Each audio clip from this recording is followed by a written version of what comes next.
쉼과 묵상. 사랑하는 형제자매 여러분, 한 주간 안녕하셨습니까? 오늘은 잃은 자를 향한 부르심이라는 주제로 여러분과 함께 묵상의 시간을 갖고자 합니다. 오늘 말씀은 누가복음 19장 5절에서 10절까지 말씀으로 다 함께 큰 소리로 읽어보겠습니다.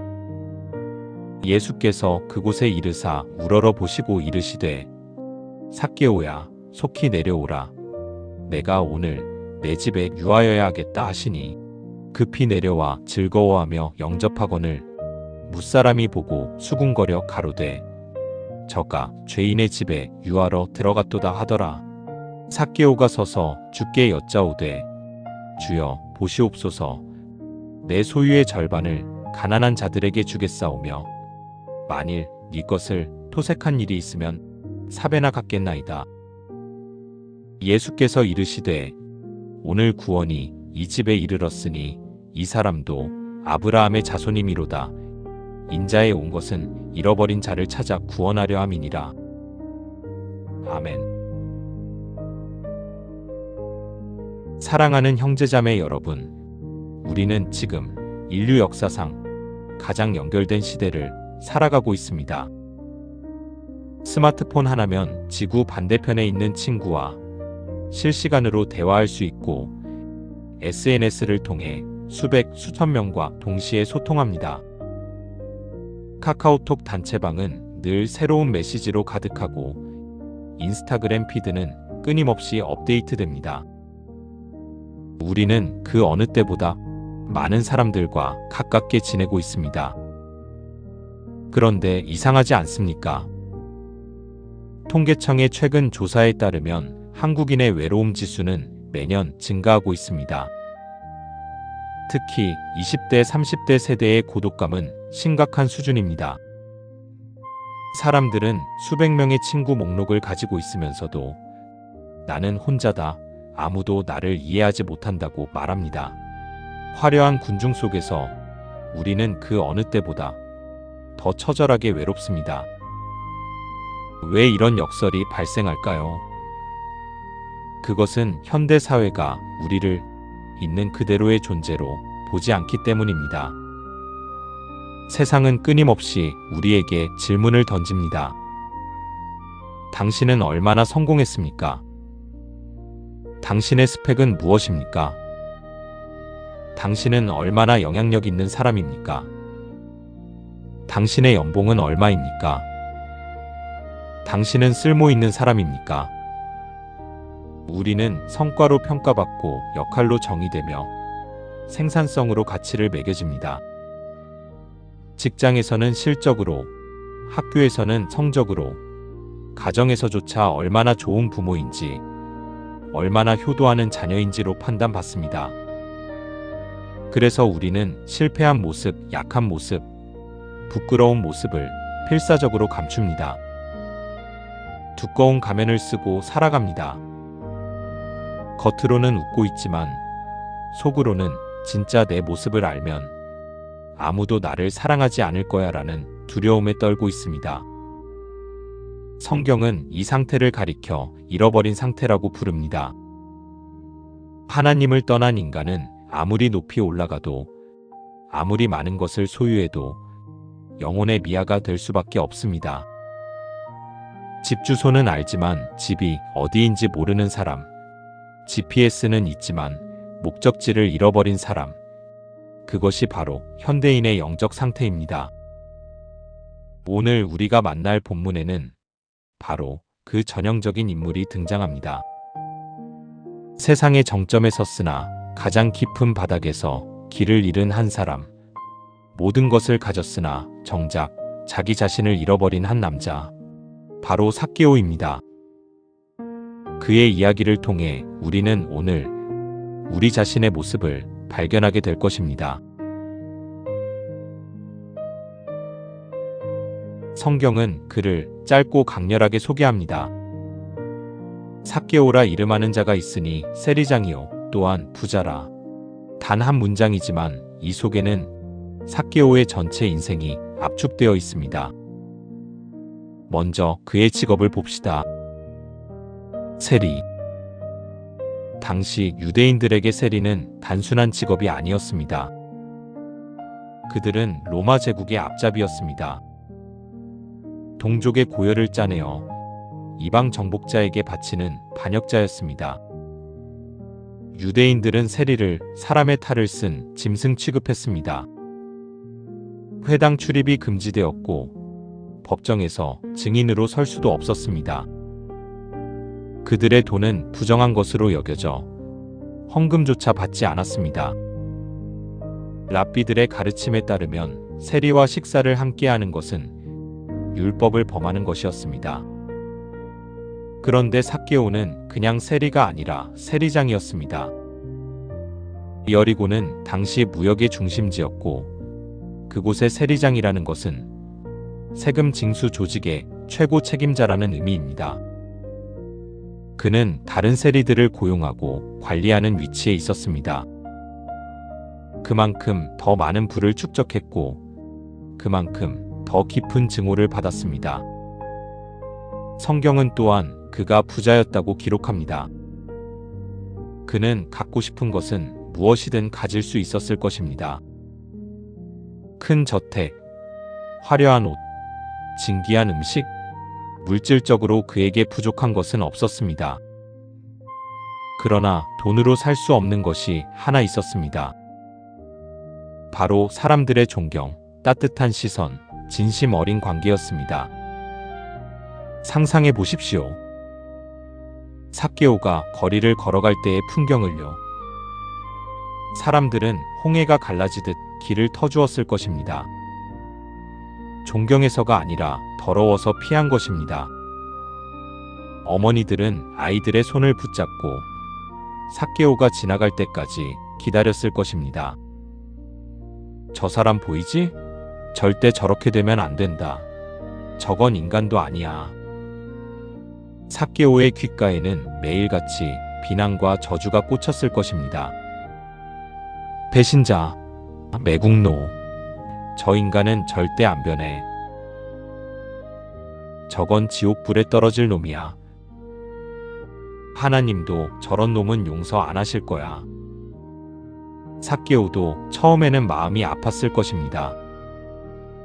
밤마다 베개를 적셨을지도 모릅니다.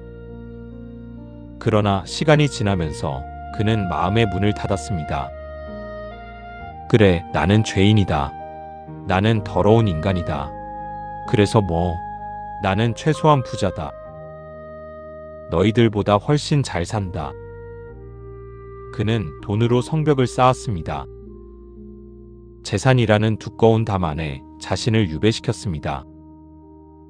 사람들에게 잃어버린 존재가 되었고 공동체에게 잊혀진 이름이 되었으며 결국 자기 자신마저 어디로 가야 할지 모르는 길 잃은 사람이 되었습니다. 여기서 우리는 깊은 아이러니를 발견합니다. 삭개오라는 이름의 뜻은 순결한 자, 깨끗한 자입니다. 그의 부모는 아마 이 아들이 하나님 앞에 순결하게 살기를 바라며 이 이름을 지었을 것입니다. 그러나 이제 그 이름은 조롱거리가 되었습니다. 삭개오, 순결한 자? 세상에서 가장 더러운 놈이 무슨 순결한 자야. 그의 이름은 반어법이 되었고 그의 정체성은 완전히 왜곡되었습니다. 그런데 여러분, 이것이 단지 2000년 전 한 세리의 이야기일까요? 아닙니다. 이것은 오늘 우리들의 이야기입니다. 우리 중 누가 세상의 기준에 의해 정의되고 과거의 실수로 낙인 찍히고 타인의 시선에 갇혀 본래의 자신을 잃어버린 경험이 없습니까? 이혼남, 이혼녀, 백수, 나고자, 루저. 세상이 우리에게 붙인 이 꼬리표들이 우리의 진짜 이름을 지워버렸습니다. 하나님이 우리에게 주신 본래의 정체성, 하나님의 형상대로 지음받은 귀한 존재라는 그 이름을 우리는 잃어버렸습니다. 그런 삭개오에게 어느 날 들려온 소식이 있었습니다. 예수님이 여리고를 지나가신다. 온 동네가 들썩였습니다. 나병 환자를 고치고 귀신을 쫓아내고 죄인들과 함께 식사하시는 그 예수님. 소문으로만 듣던 그분이 바로 이 여리고를 지나가신다는 것입니다. 성경은 이렇게 기록합니다. 본문 19장 3절에서 예수께서 어떠한 사람인가 하여 보고자 하되, 이 짧은 구절 속에는 삭개오의 타는 듯한 갈증이 담겨 있습니다. 예수님은 어떤 사람일까? 정말 죄인도 받아주시는 분일까? 나 같은 자도 살 길이 있을까? 그분이라면 나를 다르게 봐주실까? 이것은 단순한 호기심이 아니었습니다. 이것은 익사 직전인 사람이 던지는 마지막 동아줄이었습니다. 삭개오는 이미 모든 것을 포기한 상태였습니다. 그저 돈이나 벌며 살다 죽는 것. 그것이 자신의 운명이라고 체념했습니다. 그런데 예수님이라는 소식이 그의 죽어가던 영혼에 작은 불씨를 지폈습니다. 혹시 정말? 그는 결단합니다. 예수님을 보러 나가기로 합니다. 그러나 현실은 가혹했습니다. 3절 후반부는 이렇게 기록합니다. 키가 작고 사람이 많아 할 수 없어. 두 가지 장애물이 그를 가로막았습니다. 우선 그의 키가 작다는 것입니다. 이것은 단순히 신체적 조건만을 의미하지 않습니다. 당시 유대 사회에서 키가 작다는 것은 종종 하나님의 저주로 여겨졌습니다. 삭개오는 외모마저 사람들의 조롱거리였을 것입니다. 저것 봐, 키도 작은 게 정말 볼품없어. 마음도 작고 키도 작아. 두 번째로 더 큰 문제는 사람이 많다는 것이었습니다. 수많은 군중이 예수님을 애워싸고 있었습니다. 그런데 아무도 삭개오를 위해 자리를 내어주지 않았습니다. 오히려 사람들은 벽처럼 서서 그를 가로막았습니다. 그들의 등은 말하고 있었습니다. 너 같은 죄인은 예수님을 볼 자격이 없어. 상상해 보십시오. 삭개오가 사람들 틈을 비집고 들어가려고 애쓰는 장면을요. 지나가려 해도 아무도 비켜주지 않습니다. 어떤 사람은 노골적으로 어깨로 그를 밀쳐냅니다. 꺼져 세리야. 돈으로는 모든 것을 살 수 있었던 삭개오였지만 이 순간 그는 완전히 무력했습니다. 바로 그때 삭개오는 생각지도 못한 결단을 내립니다. 그는 앞서 달려가 돌무화과 나무에 올라갑니다. 이것이 얼마나 충격적인 행동인지 이해하려면 당시의 문화적 맥락을 알아야 합니다. 유대 사회에서 성인 남자가 나무에 오르는 것은 극도로 수치스러운 행동이었습니다. 나무에 오르는 것은 어린아이들이나 하는 짓이었습니다. 더구나 삭개오는 세리장이었습니다. 사회적으로 높은 위치에 있었습니다. 그런 그가 나무에 오른다는 것은 자신의 모든 권위와 체면을 내려놓는 행위였습니다. 또한 당시 남자들이 입었던 긴 겉옷을 생각해 보십시오. 나무에 오르려면 옷을 걷어 올려야 했습니다. 다리가 드러나는 것, 이건 역시 큰 수치였습니다. 삭개오는 자신의 품이고 뭐고 다 던져버린 것입니다. 그리고 그가 오른 나무는 돌무화과 나무였습니다. 이 나무는 가지가 낮고 넓게 퍼져 있어 오르기는 쉬웠지만 동시에 더러운 나무로 여겨졌습니다. 율법학자들은 이 나무 아래에서 공부하는 것조차 꺼렸습니다. 여러분 상상해 보십시오. 비단옷을 입은 나이든 부자가 나무가지를 붙잡고 낑낑대며 올라갑니다. 옷이 찢어지고 손에 상처가 납니다. 사람들이 손가락질하며 비웃습니다. 그럼에도 삭개오는 계속 올라갑니다. 가지 위에 올라앉아 잎사귀 뒤에 몸을 숨깁니다. 이것은 그냥 구경이 아니었습니다. 이것은 호기심도 아니었습니다. 이것은 살려달라는 영혼의 몸부림이었습니다. 이것은 익사하는 사람이 지푸라기라도 잡으려는 필사적 몸짓이었습니다. 나무 위에서 숨을 죽이고 예수님을 기다리는 삭개오의 마음속에는 단 하나의 기도만 있었을 것입니다. 주님, 한 번만 저를 봐주십시오. 제가 여기 있습니다. 저도 구원받고 싶습니다. 드디어 예수님이 그 거리에 들어오십니다. 군중은 환호하며 예수님을 만지려고, 말씀 한마디라도 들려고 밀치고 당깁니다. 소란스러운 거리, 수많은 목소리들 속에서 예수님은 천천히 걸어가십니다. 그리고 예수님이 그 돌무화과 나무 아래에 다다르셨습니다. 소란스러웠던 거리에 정적이 흐릅니다. 예수님의 고개가 서서히 위를 향합니다. 그리고 잎사귀 뒤에 숨어 숨을 죽이고 있던 삭개오와 눈이 마주칩니다. 그 순간 삭개오는 시간이 멈춘 것 같았을 것입니다. 삭개오의 심장이 터질 듯 뛰었을 것입니다. 그때 주님의 입술에서 믿기지 않는 음성이 흘러나옵니다. 삭개오야, 속히 내려오라. 내가 오늘 내 집에 유하여야 하겠다. 삭개오는 전율했을 것입니다. 아니, 온 세상이 멈춘 것 같았을 것입니다. 여기서 더 놀라운 것은 예수님이 부르신 그 이름입니다. 예수님은 세리야, 죄인아라고 부르지 않으셨습니다. 예수님은 그의 본래 이름, 하나님이 그에게 주신 이름, 삭개오를 불러주셨습니다. 삭개오야, 이 한 단어 속에 담긴 의미를 생각해 보십시오.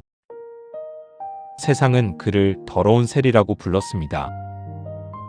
사람들은 그를 반역자라고 불렀습니다. 동네 사람들은 그를 지옥갈 놈이라고 불렀습니다. 아마 삭개오 자신도 스스로를 죄인이라고 생각했을 것입니다. 그런데 예수님은 그의 본래 이름, 순결한 자라는 뜻을 가진 삭개오를 불러주셨습니다. 누구도 따뜻하게 불러준 적 없는 그 이름을 만왕의 왕께서 가장 부드러운 음성으로 불러주신 것입니다. 예수님은 그 이름을 부르심으로써 선포하셨습니다. 너는 세상이 규정한 그 사람이 아니야. 너는 내가 만든 소중한 존재야. 너에게는 본래의 아름다운 정체성이 있어. 나는 그것을 회복시키러 왔어. 그리고 예수님은 더 놀라운 말씀을 하십니다. 속히 내려오라. 이것은 명령이면서 동시에 초대입니다. 명령인 이유는 속히라는 긴급함이 담겨있기 때문입니다.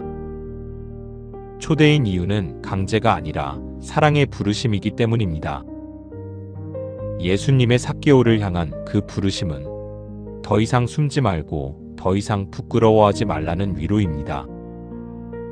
그런데 예수님의 말씀은 여기서 끝나지 않습니다. 내가 오늘 내 집에 유하여야 하겠다. 이것은 충격적인 선언입니다. 당시 유대 사회에서 누군가의 집에서 유한다는 것은 그 사람을 완전히 받아들인다는 의미였습니다. 함께 식사를 한다는 것은 깊은 교제와 친밀함을 나타냈습니다. 예수님은 내가 내 집에 유하고 싶다가 아니라 유하여야 하겠다고 하셨습니다. 이것은 선택이 아니라 필연입니다. 예수님에게 삭개오와의 만남은 우연이 아니라 목적이었습니다. 예수님은 바로 삭개오를 만나기 위해 여리고에 오신 것입니다. 오늘 이 자리에 앉아 계신 여러분, 주님은 오늘 당신의 이름을 부르십니다. 세상이 당신에게 붙인 주홍 글씨가 아니라, 당신이 세상에 증명해낸 성적이 아니라, 하나님이 처음 당신을 만드셨을 때의 그 귀한 이름을 부르십니다. 당신이 수치심 때문에 나무 위에 숨어 있든, 실패 때문에 잎사귀 뒤에 몸을 감추고 있든, 죄책감 때문에 어둠 속에 웅크리고 있든, 주님은 당신의 이름을 부르십니다. 그리고 말씀하십니다. 속히 내려오라. 내가 오늘 내 마음에 머물고 싶다. 삭개오는 급히 내려와 즐거워하며 예수님을 영접합니다. 여기서 즐거워하며라는 표현을 주목하십시오. 이것은 억지로 하는 의무가 아닙니다. 두려움에 떠는 복종도 아닙니다. 이것은 기쁨이 넘치는 환영입니다. 은혜를 경험한 사람의 자연스러운 반응입니다. 그런데 주변의 반응은 차갑습니다. 7절은 기록합니다. 뭇사람이 보고 수군거려 이르되 저가 죄인의 집에 유하러 들어갔도다. 세상은 여전히 삭개오의 과거를 들먹이며 정죄합니다. 예수님조차 비난합니다. 그러나 삭개오에게는 이제 그 비난이 들리지 않습니다. 내 앞에 계신 주님이 나를 받아주셨기 때문입니다. 사랑을 받으면 사람은 변합니다. 억지로 시켜서 하는 회개가 아닙니다. 은혜가 부어지니 삶이 터져나옵니다. 8절을 보십시오. 삭개오가 서서 주께 여짜오되 주여 보시옵소서. 내 소유의 절반을 가난한 자들에게 주겠사오며 만일 누구의 것을 속여 빼앗은 일이 있으면 4배나 갚겠나이다. 이것은 놀라운 선언입니다. 첫째, 내 소유의 절반을 가난한 자들에게 주겠다. 율법은 소득의 11조만 요구했습니다. 그런데 삭개오는 절반을 드리겠다고 합니다. 이것은 최소한의 의무를 넘어선 넘치는 감사의 표현입니다. 둘째, 누구의 것을 속여 빼앗은 일이 있으면 4배나 갚겠다.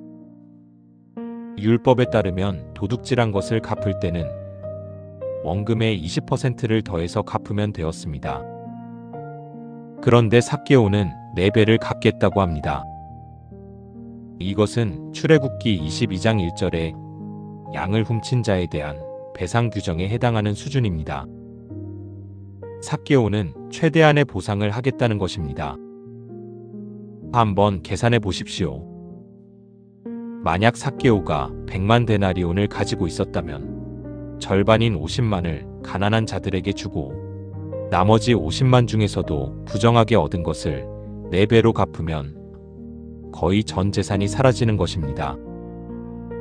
삭개오는 사실상 자신의 모든 부를 내어놓겠다고 선언한 것입니다. 이것이 가능했던 이유는 무엇입니까? 삭개오를 꽁꽁 묶고 있던 돈의 사슬이 끊어졌기 때문입니다. 그동안 삭개오에게 돈은 전부였습니다. 돈은 그의 안전망이었고 그의 정체성이었으며 그의 위로였습니다. 사람들이 그를 미워해도 돈이 있으면 괜찮다고 생각했습니다.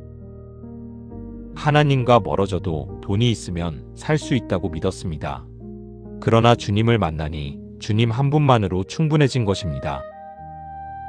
돈보다 더 큰 보물을 발견한 사람은 돈을 쉽게 내려놓을 수 있습니다.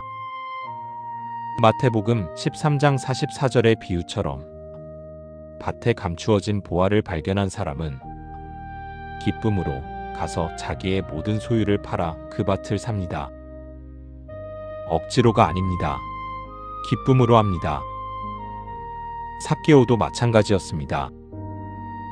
여기서 우리는 중요한 진리를 발견합니다. 참된 회개는 은혜의 결과입니다.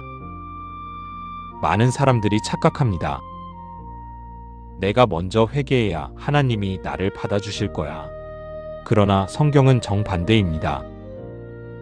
하나님이 먼저 우리를 받아주시니 우리가 회개하게 되는 것입니다. 로마서 2장 4절은 말씀합니다. 하나님의 인자하심이 너를 회개하게 하심을 알지 못하느냐. 삭개오는 예수님을 만나기 전에 회개하지 않았습니다. 나무에 오를 때도 여전히 죄인이었습니다.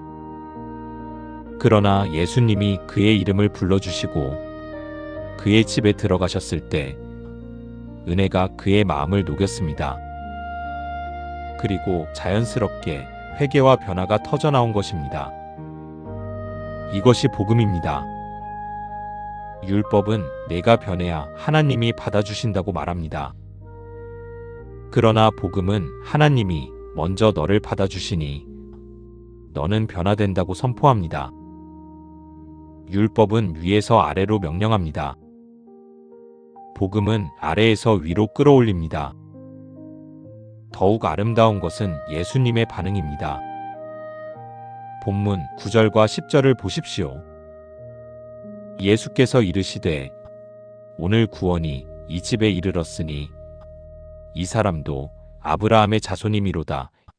인자가 온 것은 잃어버린 자를 찾아 구원하려 함이니라. 예수님은 삭개오를 아브라함의 자손이라고 선포하십니다. 세상은 삭개오를 아브라함의 자손으로 인정하지 않았습니다. 그러나 예수님은 그의 정체성을 회복시켜 주십니다. 그리고 예수님은 모든 사람에게 선포하십니다. 인자가 온 것은 잃어버린 자를 찾아 구원하려 함이니라. 이것이 예수님의 사명입니다. 이것이 예수님이 하늘 보좌를 떠나 이 땅에 오신 이유입니다. 의로운 자를 부르러 온 것이 아니라 죄인을 부르러 오셨습니다. 여기서 주목할 단어는 찾아입니다. 우리가 하나님을 찾는 것이 아닙니다. 하나님이 우리를 찾으십니다. 우리가 예수님을 발견한 것이 아닙니다. 예수님이 우리를 발견하셨습니다. 삭개오가 나무 위에 올라간 것은 예수님을 찾기 위함이었지만 사실은 예수님이 삭개오를 찾으러 여리고에 오신 것입니다. 사랑하는 형제자매 여러분, 우리는 오늘 삭개오의 이야기를 통해 놀라운 진리를 발견했습니다. 세상이 포기한 사람, 스스로도 희망을 잃은 사람을 향해 주님은 여전히 이름을 부르신다는 사실입니다. 성경은 삭개오가 예수님을 찾으려고 나무에 올라갔다고 기록합니다.